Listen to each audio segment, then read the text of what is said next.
my show is called palimpsest. So palimpsest means it's an archaic word that talks about how documents were used and reused and like redrawn on top of each other and again and again and again and script away and erased and reused again.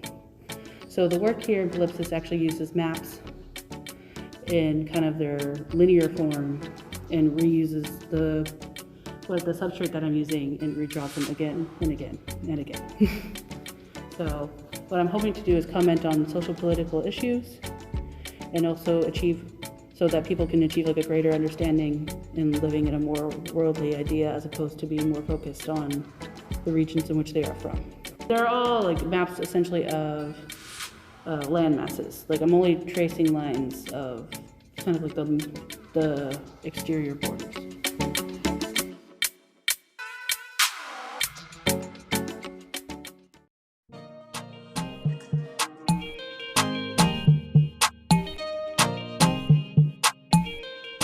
The one that's on the show card is actually called Perspective. That piece actually has 5 school maps overlapped on top of each other.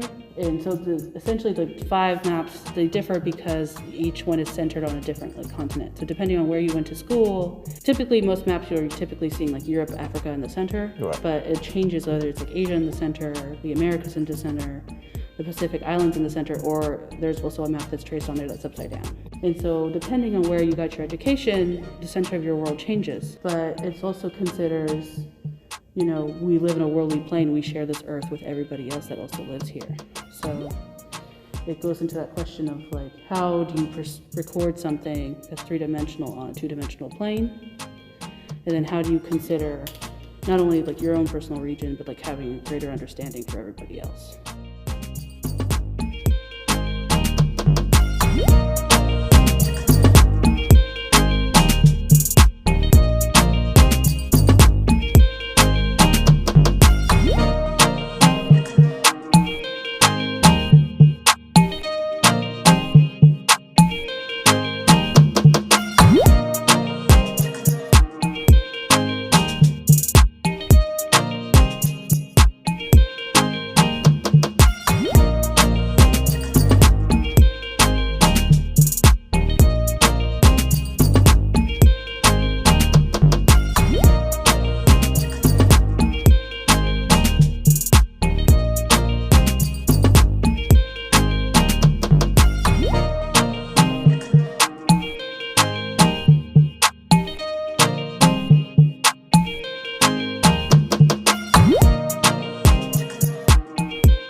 the original was like 40 feet long. It was done on plywood, but it was laid on the ground, and like basically, if you weren't paying attention, a lot of people like stepped on it, which was fine. Like I didn't say anything. People like felt bad on